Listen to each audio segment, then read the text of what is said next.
இத சாப்பிடாம செத்து இருந்தா இப்பெல்லாம் இருக்குன்றது தெரியாம செத்துருப்பேன் ஒண்ணு. இந்த அண்ணன் தம்பி சண்டை, பங்காளி சண்டை, மாமன் மஞ்சள் சண்டை நிறைய பிரிஞ்சு கிடப்பாங்கப்பா. ஆமா, அவங்க கோர்ட்டு கேஸ் போலீஸ் ஸ்டேஷன் போறதுக்கு வந்து ஆளுக்கு ஒரு வேபிள்ஸ் எடுத்துட்டாங்கன்னா எப்பா கூட்டு குடும்பமா சந்தோஷம் வாழ்வாங்க தம்பி. வேபிள்ஸ் சாப்பிடுகிறேன். I love you வேபிள்ஸ்.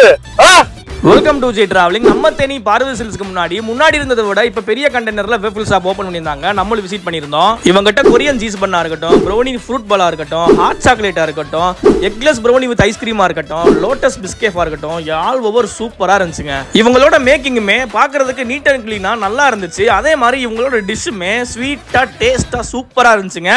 So Parvati silks பக்கம் வந்தீங்கன்னா கண்டிப்பா ட்ரை பண்ணி பாருங்க. புருஷன் பொண்டாட்டி பிரிஞ்சு வாழ்றவங்க, பிள்ளைய விட்டுட்டு கோவிச்சுக்கு போனவங்க, அட்டா ஆத்தால விட்டு பிரிஞ்சு போனவங்க எல்லாம் ஒரு நாளைக்கு வந்து சாப்பிட்டாங்கன்னு வைங்க, எல்லாம் ஒண்ணு சேர்ந்து கூட்டு குடும்பமா சந்தோஷமா வாழ்வாங்க தம்பி. பேர் என்ன? வேஃபிள்ஸ். வேற லெவல் தம்பி. இதெல்லாம் வந்து கனவுல கூட காண முடியாது. மிரட்டி விட்டீங்க. வேஃபிள்ஸ் சாப்பிடுங்க, குடும்பமா ஒண்ணு சேருங்க.